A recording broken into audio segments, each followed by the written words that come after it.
بسم اللہ الرحمن الرحیم۔ گمنام ہیروز کے معزز ناظرین، السلام علیکم۔ آئیے چلتے ہیں کہانی کی طرف۔ وہ وہاں سے چلتی ہوئی ایک وسیع و عریض حال میں آ گئی۔ اس کے پیچھے وہ عورتیں بھی تھیں۔ وہ سب ایک نئی لڑکی کی درگت بننے کا تماشا دیکھنا چاہتی تھیں۔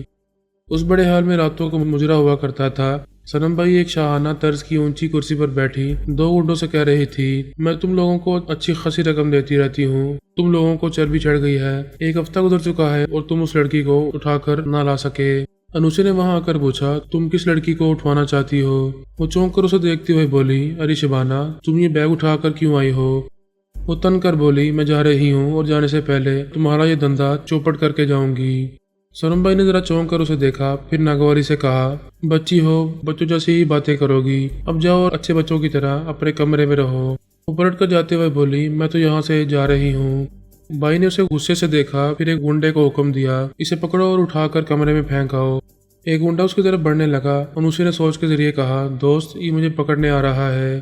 دامودر نے کہا، فکر نہ کرو، پلٹ کر اسے دیکھو۔ اس نے پلٹ کر گنڈے کو گھورتے ہوئے دیکھا تو وہ چیخیں مارتا ہوا اچھل کر فرش پر گر پڑا۔ دماغی تکلیف کے باعث ایسے تڑپنے لگا جیسے جان نکل رہی ہو۔ سبھی عورتیں حیرانی سے یہ تماشا دیکھنے لگی۔ اس لڑکی نے ہاتھ لگائے بغیر اس ٹنڈے کو اٹھا کر پٹخ دیا تھا۔ صنم بائی بھی حیران پریشان سی ہو کر اس کے پاس آتے ہوئے پوچھنے لگی، گنگو، یہ تجھے کیا ہو رہا ہے؟ انوشے نے کہا، اس سے کیا پوچھتی ہو، مجھ سے پوچھو، یہ مجھے چھونا چاہتا تھا، میں نے اسے سزا دی ہے، اب تمہیں سزا ملے گی۔ اس نے دوسرے گنڈے کو حکم دیا، اے اپنی صنم بائی کو ایک تھپڑ مارو۔ یہ حکم سنتے ہی اس گنڈے نے نائکا کے قریب آ کر اسے ایک زوردار تھپڑ رسید کیا۔ اس بار تو سبھی دنگ رہ گئے۔ یہ یقین ہونے لگا کہ وہ بچی جادو منتر جانتی ہے۔ تھپڑ مارنے والے نے پریشان ہو کر پیچھے ہٹتے ہوئے کہا، یہ میں نے کیا کیا؟ بائی جی، مجھے معاف کر دو۔ یہ کہہ کر اس نے آگے بڑھتے ہوئے دوسرا تھپڑ رسید کر دیا۔ وہ لڑکھڑاتی ہوئی اپنی شاہانہ کرسی کے پاس آ کر گر پڑی۔ انوشے نے بچوں کی طرح تالیاں بجاتے ہوئے کہا، ویل ڈن، ویل ڈن، بہت مزہ آ رہا ہے دوست، تم تو زبردست کمال دکھا رہے ہو۔ دامودر نے کہا، سب کے سامنے مجھے دوست کہہ کر مخاطب نہ کرو، انہیں یہ معلوم ہونا چاہیے کہ تم ٹیلی پیتھی جانتی ہو، ان کے لیے خطرناک ہو، اس طرح سب تم سے خوف کھاتے رہیں گے۔ وہ منہ پر ہاتھ رکھ کر بولی، ہائے، میں بھول گئی تھی، اب یہ غلطی نہیں ہوگی۔ پھر اس نے اس گنڈے کو حکم دیا، اب تم دوڑتے ہوئے جاؤ اور سامنے والی دیوار سے ٹکراؤ، پھر وہاں سے دوڑتے ہوئے جا کر دوسری دیوار سے ٹکرا جاؤ۔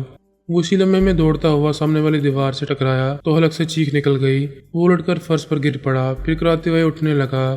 اس کے حکم کی تعمیل ضروری تھی۔ وہ دوڑتا ہوا جا کر دوسری دیوار سے ٹکرا گیا۔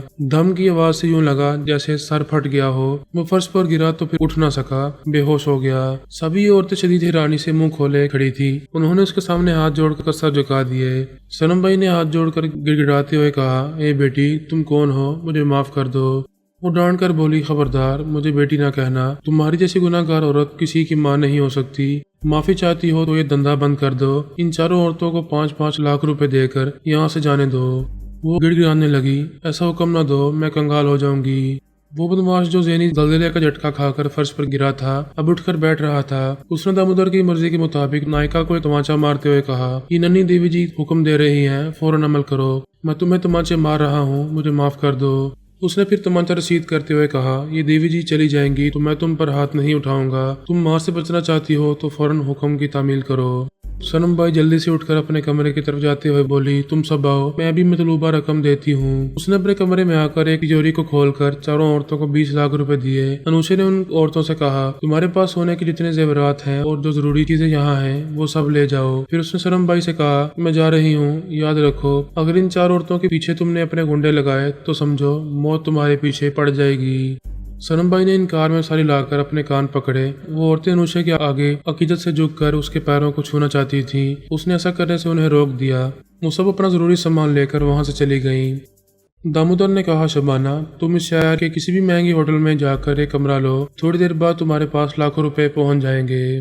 وہ اس کوٹھے سے نکل کر ایک مہنگی ہوٹل کے کمرے میں آ گئی۔ دامودر اپنی دانش میں اس کے چور خیالات پڑھتا تھا اور خوش ہوتا تھا کہ ایک عجیب طرح کی کشش رکھنے والی لڑکی اس کی دوست بن گئی ہے۔ وہ بہت معصوم ہے، دنیا والوں کے مکر و فریب کو نہیں سمجھتی۔ اس کی عمر معلوم ہوئی تھی کہ وہ 12 برس کی ہے، جبکہ وہ 22 برس کا تھا۔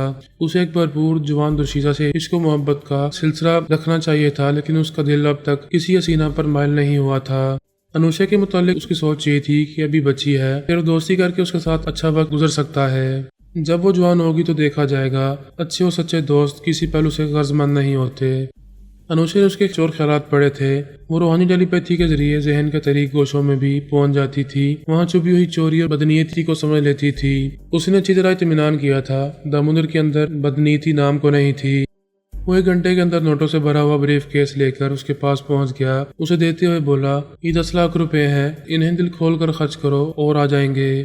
وہ بولی، جب بیٹھے بٹھائے اتنی دولت مل رہی ہے تو میں فلمی چکر میں نہیں پڑوں گی، سنا ہے کہ وہ بھی گندی جگہ ہے۔ وہ خوش ہو کر بولا، تم میرے دل کی بات کہہ رہی ہو، میں بھی نہیں چاہتا کہ تم فلمی دنیا میں جاؤ، میں تمہیں اتنی دولت دوں گا کہ تم گنتے گنتے گنتی بھول جاؤ گی۔ اس نے حیرانی سے پوچھا، تمہارے پاس اتنی دولت کہاں سے آتی ہے؟ تم کیا کرتے ہو؟ میں کچھ نہیں کرتا، میرے پاپا ساؤتھ افریقہ میں ہیروں کی ایک دکان کے مالک ہیں، میرے پاس اتنے ہیرے جواہرات ہیں کہ تم دیکھو گی تو دنگ رہ جاؤ گی۔ وہ پوری سچائی سے انوشے کا دوست بن کر رہنا چاہتا تھا، صرف اپنے باپ کے معاملے میں اسے جھوٹ بول رہا تھا۔ ایشورا نے اپنے بیٹے اور بیٹی کو سختی سے تاکید کی تھی کہ اس دنیا کی کسی بھی ہستی پر بھروسہ نہ کرنا، کسی سے خواہ کتنی ہی محبت اور اعتماد پیدا ہو جائے، اسے اپنے سیارے اور اپنی اصلیت کے بارے میں کچھ نہ بتانا۔ اس لیے وہ انوشے سے اپنی ہسٹری چھپا رہا تھا اور انوشے اس کی پوری ہسٹری معلوم کر چکی تھی۔ یہ سمجھ رہی تھی کہ وہ بہت مجبور ہو کر جھوٹ بول رہا ہے، آئندہ اس سے اس قدر متاثر ہوگا کہ اپنے تمام راز کھول کر رکھ دے گا۔ میری پوتی نے پیشگوئی کی تھی کہ دوسری رات جو میری گرفت میں آ سکتا ہے۔ ایک رات گزر چکی تھی، دوسرے دن میں ممبئی میں تھا۔ وہ دن گزرنے والا تھا اور میں رات ہونے کا انتظار کر رہا تھا۔ اس شہر میں پہنچتے ہی میں نے معلوم کیا تھا کہ پننا بھائی کا کوٹھا کہاں ہے۔ میں ثنا کے تعاون سے پننا بھائی اور اس کی بیٹی نمو کے دماغوں میں پہنچا ہوا تھا۔ جو کہ اچانک کہیں چلے جانے کے باعث وہ ماں بیٹی پریشان ہو گئی تھی۔ انہوں نے اس کے بیگ میں سونے کی اینٹیں اور ہیرے جواہرات دیکھے تھے۔ یہ سوچ کر کٹ رہی تھی کہ ایک موٹی اسامی ہاتھ سے نکل گئی ہے۔ میں سمجھ رہا تھا کہ وہ اندیشوں میں مبتلا ہو کر ان سے دور چلا گیا ہے، کیا وہ کوئی خطرہ مول لینے کے لیے دوبارہ اس کوٹھے پر آئے گا۔ مجھے امید تو نہیں تھی، مگر اپنی پوتی کی پیشگوئی کو آزمانا ضروری تھا۔ میں نے ثنا سے SMS کے ذریعے پوچھا، کلاونتی کے عاشق ایشور لال کا کیا بنا؟ کیا وہ واپس نہیں آیا ہے؟ ثنا نے تحریری جواب دیا، میں کلاونتی کے اندر جاتی رہتی ہوں، ابھی اس کی سوچ نے بتایا ہے ایشور لال آج رات کسی وقت آ سکتا ہے۔ یہ معلوم ہونا چاہیے کہ سیارے سے آنے والا وہ شخص کون ہے۔ اس کا نام ہندوانہ نہیں ہو سکتا، ایشور لال اس کا فرضی نام ہوگا۔ مجھے امید ہے آج تم اسے ٹریپ کر سکو گی، بشرطیہ کہ آج وہ آ جائے، میں اسے بچ کر جانے نہیں دوں گی۔ جیسے ہی اس کی آمد کا پتہ چلے مجھے خبر کرو۔ میں نے رابطہ ختم کر دیا۔ وہ خیال خانی کی پرواز کرتی ہوئی کلاونتی کے اندر پہنچ گئی۔ اس وقت وہ ایک اشتہاری فلم کی شوٹنگ میں مصروف تھی۔ ایشور لال نے بھی اس سے رابطہ نہیں کیا تھا، مگر اسے یقین تھا کہ وہ اس کے بغیر نہیں رہتا ہے۔ جب اس نے آنے کی بات کہی ہے تو آج رات ضرور آئے گا۔ ہم اس کے موجودہ حالات سے بے خبر تھے کہ وہ کہاں ہے اور بابا صاحب کے ادارے کے خلاف کس طرح محاذرائی کر رہا ہے۔ وہ شہر روم میں رہ کر فادر جوزف سے مایوس ہو چکا تھا۔ انہوں نے اسے آزمائشوں میں مبتلا کر کے تھکا مارا تھا، پھر صاف طور پر کہہ دیا تھا کہ وہ کسی بھی مسلمان روحانی عامل کے خلاف اس کی کوئی مدد نہیں کریں گے۔ وہ اپنی فطرت سے مجبور تھا، ہر روز ایک عورت سے دوستی کرنا اس کے لیے لازمی تھا۔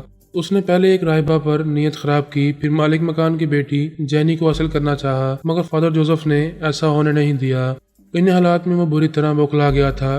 یہ سمجھ گیا تھا کہ اس شہر میں بلکہ اس ملک میں فادر سے کسی کے ساتھ منہ کالا کرنے کی اجازت نہیں دیں گے۔ وہ سوچ رہا تھا کلاونتی کے پاس انڈیا چلا جائے اور ذرا آسودگی حاصل کرے، لیکن دوسرے مذہبی پیشواؤں اور آتم شکتی والوں سے ملنا بھی ضروری تھا۔ جوگی مہاراج نے جن عامل کامل افراد کے نام بتائے تھے ان میں ایک بہت پہنچی ہوئی آتم شکتی جاننے والی کائنات تھی۔ افریقہ میں انگولا کے ایک شہر گوانزا کے قریب ہزاروں سال پرانا ایک مندر ہے۔ وہ اسی مندر میں رہتی تھی، غیب کی باتیں بتاتی تھی اور اس کی 90% باتیں درست ہوا کرتی تھی۔ جوگی مہاراج اور فادر جوزف کی طرح وہ بھی حیران کن کمالات دکھاتی تھی۔ اٹلی سے انگولا زیادہ دور نہیں تھا۔ وہ انڈیا 4 گھنٹوں میں پہنچتا، جبکہ انگولا 2.5 گھنٹے میں پہنچ سکتا تھا، اور یہ تھکا دینے والا سفر نہ ہوتا۔ پھر اردو کا کیا ہے، یہ تو دنیا کے ہر ملک، ہر شہر اور ہر چھوٹی بڑی آبادی میں مل جاتی ہے۔ اس سلسلے میں ایک ہی اندیشہ رہتا تھا۔ ایسے بڑے بڑے شہزوروں کی مثالیں موجود تھیں جو عورتوں کے چکر میں گن چکر ہو کر مات کھا گئے۔ خود اس کا سب سے بڑا زیر زمین سیٹ اپ 3 عورتوں کی قربت کے باعث تباہ ہو گیا تھا، اور سیارے کے 2 اہم باشندے مارے گئے تھے۔ اس نے طے کر لیا انگولا پہنچ کر ایک نئی عورت سے دوستی کرنے کا خطرہ مول لے گا۔ وہ کلاونتی کے اندر پہنچ کر بولا، میری جان، میں بہت مصروف ہوں، تمہارے پاس آنا چاہتا ہوں، مگر موقع نہیں مل رہا ہے، تم خیریت سے ہونا؟ اس وقت ثنا کلاونتی کے اندر موجود تھی۔ یہ سن کر مایوسی ہو رہی تھی کہ وہ شکار ابھی ادھر نہیں آئے گا۔ کلاونتی کہہ رہی تھی، میں خیریت سے ہوں اور شوٹنگ میں مصروف ہوں۔ سنا نے اسی لمحے میں کلاونتی کے دماغ پر قبضہ جمایا۔ وہ اس کی مرضی کے مطابق ایشورا سے بولی، میری ایک پرابلم ہے، اسے تم ہی ٹیلی پیتھی کے ذریعے ختم کر سکتے ہو۔ اس نے کہا، بولا میری جان، میں ابھی تمہارا مسئلہ حل کر دوں گا۔ وہ بولی، میرے مقابلے میں ایک ماڈل گرل ہے، بہت ہی حسین اور بہت ہی بھرپور ہے، اسے دیکھتے ہی مردوں کے منہ میں پانی آ جاتا ہے۔ یہ سنتے ہی ایشورا کے منہ میں پانی آ گیا۔ اس نے پوچھا، اس کا نام کیا ہے، وہ کہاں رہتی ہے؟ ویسے میں اس کے بارے میں کچھ نہیں پوچھوں گا، تمہاری جیسی حسین عورت کے آگے اسے منہ بھی نہیں لگاؤں گا۔ وہ خوش ہو کر بولی، سچ کہہ رہے ہو؟ ہاں تم ایسا کرو، ابھی اس کے نمبر پنچ کر کے مجھے اس کی آواز سناؤ۔ میں اس دشمن عورت سے فون پر بھی بات نہیں کرنا چاہتی۔ نہ کرو، رابطہ ہونے پر صرف اس کی آواز سنو، پھر کچھ کہے بغیر فون بند کر دو۔ اس نے پوچھا، اس طرح مجھے کیا فائدہ پہنچے گا؟ میں اس کی آواز سنتے ہی اس مغرور حسینہ کے دماغ میں پہنچ کر ایسا زلزلہ پیدا کروں گی کہ وہ ماڈلنگ کے قابل نہیں رہے گی، تمہارا میدان صاف ہو جائے گا۔ کلاونتی نے خوش ہو کر اس کے نمبر پنچ کیے۔ رابطہ ہونے پر اس دوسری حسین ماڈل دلربا کی آواز سنائی دی، ہیلو، آج سورج کدھر سے نکل آیا؟ کلاونتی، تم مجھے کال کر رہی ہو؟ تعجب ہے۔ کلاونتی نے فوراً ہی رابطہ ختم کر دیا۔ سنا سمجھ رہی تھی کہ ایشور لال دلربا کے اندر پہنچ گیا ہوگا، وہ بھی وہاں پہنچ گئی۔ دلربا آئینے کے سامنے اپنے میک اپ کی ری ٹچنگ کر رہی تھی، اس کے اندر خاموشی تھی۔ یہ بھی سمجھ میں آنے والی بات تھی کہ وہ چپ چاپ اس کے چور خیرات پڑھ رہا ہوگا۔ دلربا حیرانی سے یہ نہیں سوچ رہی تھی کہ اس کی مخالفت کرنے والی کلاونتی نے آج اسے کال کیوں کی، پھر کچھ کہے سنے بغیر رابطہ کیوں ختم کر دیا۔ اس کے برعکس وہ اپنے حسن و شباب کے بارے میں سوچ رہی تھی کہ اس کا بدن کیسا غضب کا ہے، وہ کس طرح اپنی اداؤں سے غضب ڈالتی ہے، اس کے بے شمار دیوانے ہیں اور وہ اپنے تمام طلبگاروں کو ٹھوکروں میں اڑاتی ہے۔ سنا نے گاٹ کا پانی پیا تھا۔ وہ دلربا کی سوچ میں ایسی جذباتی اور بھڑکانے والی شبابی خوبیاں پیش کر رہی تھی کہ ایشورا ہواؤں میں اڑنے لگا تھا۔ اس کے اندر اسے پا لینے کی ہوس چیخ رہی تھی، اسے مجبور کر رہی تھی کہ وہ ابھی کچھ کر گزرے۔ دلربا نے اچانک اپنے اندر کمزوری محسوس کی، اس کا سر بھاری ہو رہا تھا اور دل گھبرا رہا تھا۔ اس نے ڈائریکٹر سے کہا، میری طبیعت خراب ہے، شوٹنگ کینسل کرو، مجھ سے بعد میں فون کر کے شوٹنگ کا کوئی دوسرا دن رکھ لو۔ وہ اپنی گاڑی میں بیٹھ کر گھر آ گئی، بیڈ روم میں پہنچ کر ایک صوفے پر بیٹھ گئی، پھر اس نے ٹی وی کو آن کیا۔ یہ سب کچھ وہ بے اختیار کر رہی تھی، ریموٹ کنٹرولر کے ذریعے چینل بدلنا چاہتی تھی۔ ایسے وقت اسے اپنے اندر آواز سنائی دی، چینل تبدیل نہ کرو۔ اس نے گھبرا کر دونوں ہاتھوں سے سر کو تھام لیا۔ کوئی کہہ رہا تھا، تمہیں گھبرانا نہیں چاہیے، یہ ٹیلی پیتھی ہے، میں تمہارے اندر بول رہا ہوں۔ اس نے پریشان ہو کر پوچھا، تم کون ہو؟ وہ بولا، سامنے ٹی وی اسکرین پر دیکھتی رہو، میں ٹیلی پیتھی کا کمال دکھاتا ہوں۔ وہ جو خبریں پڑھ رہا ہے، یوں سمجھ لو کہ وہ میں ہوں۔ سنو میں تم سے کیا کہہ رہا ہوں۔ وہ توجہ سے اسکرین پر نیوز ریڈر کو دیکھنے لگی۔ وہ کہہ رہا تھا، دلربا، دنیا والے اس بیچارے کو سن رہے ہوں گے مگر تم مجھے سن رہی ہو، ایسے کمالات میں ہی دکھا سکتا ہوں۔ اگر مجھ سے دوستی کرو گی تو پوری دنیا میں سب سے ٹاپ ماڈل بن کر کروڑوں روپے کماتی رہو گی۔ دلربا نے سنا کی مرضی کے مطابق کہا، اگر ایسی بات ہے تو تم بھگوان کا اوتار بن کر میری زندگی میں آؤ گے، میں چاہتی ہوں تم آج ہی بلکہ ابھی چلے آؤ۔ میرا بس چلے تو پر لگا کر اڑتا ہوا شہر حسن میں پہنچ جاؤں، مگر یہاں میری مصروفیات بہت زیادہ ہیں۔ اس نے پوچھا، تم کہاں ہو؟ میں جہاں ہوں وہاں تمہیں بلا رہا ہوں، تم کسی بھی پہلی فلائٹ سے آؤ گی۔ معلوم تو ہو کہاں آنا ہوگا، ابھی معلوم ہو جائے گا، چلو اٹھو اور بیڈ پر لیٹ جاؤ۔ اس کے دماغ پر قبضہ جمایا گیا تھا، وہ ٹی وی پر خبریں سنانے والا گم ہو چکا تھا، اسکرین کا منظر بدل گیا تھا۔ دلربا کوئی بحث کیے بغیر خاموشی سے اٹھ کر بیڈ پر آ گئی۔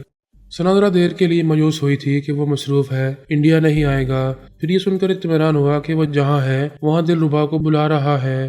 ابھی تو ای میل کے ذریعے اس کے ذہن میں یہ راز نقش کرے گا کہ وہ آج کل کہاں ہے اور وہ کس طرح اس کے پاس پہنچے گی۔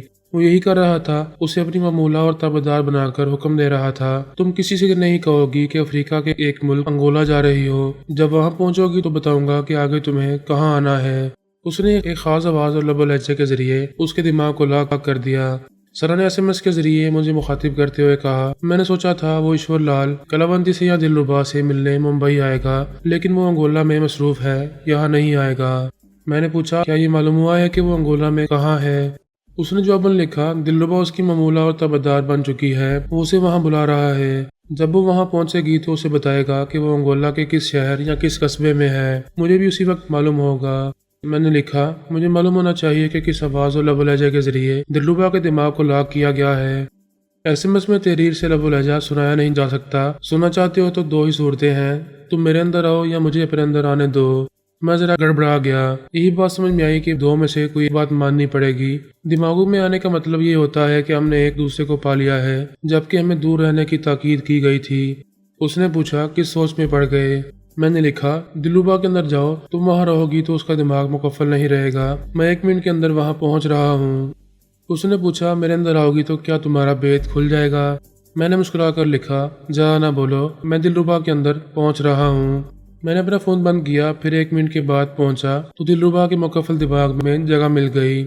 ثنا نے ایشورا کے مخصوص لب و لہجے کو اس کے اندر دہرایا۔ میں نے دلربا کی سوچ میں کہا شکریہ۔ ایسے وقت دلربا غائب دماغ تھی۔ مارے جانے کے بعد اس نے آنکھیں کھولی، پھر حیرانی سے سوچنے لگی یہ مجھے کیا ہو گیا تھا۔ ابھی بیڈ پر لیٹتے ہی آنکھ لگ گئی تھی، صرف 10 منٹ کی نیند ہوئی، پھر آنکھ کھل گئی۔ وہ ایک ذرا الجھنے کے بعد سفر کی تیاریاں کرنے لگی۔ ایسے وقت ایک ملازم نے آ کر کہا ایک صاحب یہاں آئے تھے، آپ کے لیے ایک گفٹ پیکٹ دے کر گئے ہیں۔ ایشورا نے کئی گھنٹے پہلے دلربا کے اندر آ کر کہا تھا کہ کوئی اجنبی اس کے گفٹ کو لے کر آئے گا، اسے قبول کرے گی، پھر تنہائی میں اس پیکٹ کو کھولے گی۔ وہ اس پیکٹ کو لے کر اپنے کمرے میں آ گئی، دروازے کو اندر سے بند کر کے پیکٹ کو کھولا تو حیرانی سے خوش ہو کر ہیرے جواہرات کو دیکھنے لگی۔ وہ لاکھوں کروڑوں روپے کماتی تھی، ہیرے موتیوں سے جڑے ہوئے سونے کے زیورات بڑے شوق سے پہنتی تھی، مگر ایسے بیش قیمت ہیرے موتی اور قیمتی پتھر وہ زندگی میں پہلی بار دیکھ رہی تھی۔ اس کے ذہن میں ایک موبائل فون نمبر نقش تھا۔ اس نے فوراً ہی وہ نمبر پنچ کیے۔ رابطہ ہوتے ہی ایشورا کی آواز سنائی دی، کیا میرا بھیجا ہوا تحفہ مل گیا؟ وہ خوش ہو کر بولی او گاڈ، ایسے چمکتے دمکتے ہیرے جواہرات ہیں کہ ان پر آنکھیں نہیں ٹھہرتی، کوئی ان کی قیمت کا اندازہ نہیں کر سکے گا۔ اس نے کہا یہ کروڑ روپے کے ہیں، آئندہ اس سے بھی زیادہ ملیں گے، بس میرے پاس چلی آؤ۔ آ رہی ہوں، کل صبح کی فلائٹ میں سیٹ اوکے ہو گئی ہے، شام سے پہلے انگولا پہنچ جاؤں گی۔ ثنا نے SMS کے ذریعے مجھ سے کہا وہ دوسرے دن صبح کی فلائٹ سے جانے والی ہے، کیا مجھے اس کا پیچھا کرنا چاہیے؟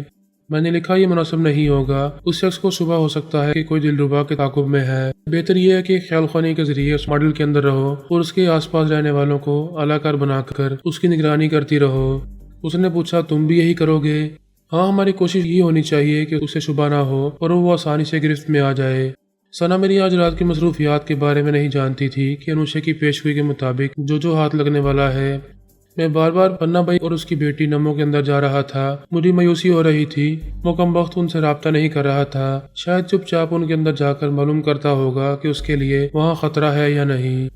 فی الحال ہم اس سے بے خبر تھے اور وہ یہی کر رہا تھا، ایک ہوٹل کے کمرے میں رہ کر یہ معلوم کرنے کی کوششیں کر رہا تھا کہ میں کہاں ہو سکتا ہوں۔ وہ مجھ پر قابو پا کر مجھے ہلاک کر کے ایشورا کو خوش کرنا اور انعام کے طور پر اس کا مصابیح خاص بننا چاہتا تھا۔ اس نے سوچا اگر فرحاد کسی عورت کے ذریعے مجھے تلاش کرتا ہوا پنا بھائی کے کوٹھے پر گیا تھا تو وہ اب بھی اس کوٹھے کی نگرانی کر رہا ہوگا اور خیال خوانی کے ذریعے پنا بھائی کے دماغ میں جاتا ہوگا، میں اسے زبردست دھوکہ دے سکتا ہوں۔ وہ پنا بھائی کے خیالات پڑھنے لگا۔ یہ معلوم ہوا کہ پالی ہل میں اس نائکا کی ایک کوٹھی ہے جو مکفل رہتی ہے، وہ کبھی کبھی وہاں جاتی ہے۔ ایسی کوٹھی جو کے لیے محفوظ پناہ گاہ ثابت ہو سکتی تھی۔ اس نے فون کے ذریعے پنا بھائی کو مخاطب کیا۔ وہ خوش ہو کر بولی تم اچانک کہاں غائب ہو گئے ہو؟ کیا ابھی آ رہے ہو؟ ابھی نہیں، ذرا سوچ سمجھ کر رات کو آؤں گا۔ وہ بولی تم میری بیٹی کو گوا میں تنہا چھوڑ کر بھاگ گئے، اگر اسے کچھ ہو جاتا تو؟ میں اسے دور نہیں تھا، اس کی نگرانی کر رہا تھا، اسے کچھ نہیں ہوا ہے، تم شکایت نہ کرو۔ میں کچھ نہیں بولوں گی، بس تم آ جاؤ، ہمیں چھوڑ کر نہ جاؤ۔ ٹھیک ہے، میں آج رات 10 بجے تک آ سکوں گا۔ اس نے فون بند کر دیا۔ اس کے ذہن میں یہ بات تھی کہ اگر میں پنا بھائی کے دماغ میں آتا جاتا رہوں گا تو مجھے اس عورت کے خیالات پڑھ کر معلوم ہوگا کہ وہ آج رات 10 بجے تک کوٹھے پر آنے والا ہے، پھر تو یہ یقینی بات ہوتی کہ میں اسے شکار کرنے کے لیے ضرور وہاں پہنچوں گا۔ ایسے وقت وہ اپنے علاقاروں کے ذریعے مجھے ہلاک کر سکے گا۔ وہ پچھلی رات اس ہوٹل میں آ کر سو گیا تھا، بیدار ہونے کے بعد باہر کھلی فضا میں گھومنا پھرنا چاہتا تھا، لہذا لباس تبدیل کر کے کمرے سے باہر آ گیا۔ ہوٹل کی ایک رینٹڈ کار لے کر ممبئی شہر گھومنے لگا۔ اس کے ستارے گردش میں تھے، وہ کہیں ایک جگہ چھپ کر رہ بھی نہیں سکتا تھا، یہ اندیشہ رہتا تھا کہ میں اچانک ہی کہیں آ پہنچوں گا۔ اس کے برعکس وہ اچانک مجھ تک پہنچ کر میری غفلت سے فائدہ اٹھانا چاہتا تھا۔ وہ ایک میوزیم کے گارڈن میں پہنچ گیا۔ اس نے رنگ برنگے پھولوں کے درمیان مورا کو دیکھا تو اس حسن سراپا کو دیکھتا ہی رہ گیا۔ واقعی اس کے ستارے گردش میں آ گئے تھے۔ وہ جس ایشورا کو بھگوان مانتا تھا اسی کی بیٹی پر ہزار جان سے عاشق ہو رہا تھا۔ اسے یہ تو معلوم تھا کہ اس کے نام نہاد بھگوان کی ایک بیٹی اور ایک بیٹا ہے، لیکن یہ نہیں جانتا تھا کہ ایک ڈاکٹر اور سائنسداں باپ نے اپنے بچوں کو اس قدر حسین بنا دیا ہوگا۔ اور مورا تو اس قدر حسین تھی کہ مقابلے حسن کے میلے میں نمبر 1 کہلائی جا سکتی تھی۔ جو نے دیکھا کباب کے ساتھ ہڈی بھی تھی۔ ایک خوبرو قدور باڈی بلڈر اس کے ساتھ تھا۔ مورا اس کے ساتھ بڑی بے تکلفی سے ہنس بول رہی تھی۔ جو نے اندازہ کیا کہ وہ عاشق معشوق ہیں یا پھر میاں بیوی ہیں۔ وہ ان کے سلسلے میں دھوکہ کھا رہا تھا۔ ایک تو اس کے بھگوان ایشورارا کی بیٹی تھی، دوسرا میرا بیٹا پورس تھا۔ گدڑ کی جب موت آتی ہے تو وہ شہر کی طرف آتا ہے۔ اس کی موت نہیں آئی تھی، شامت آئی تھی، اس لیے گارڈن میں چلا آیا تھا۔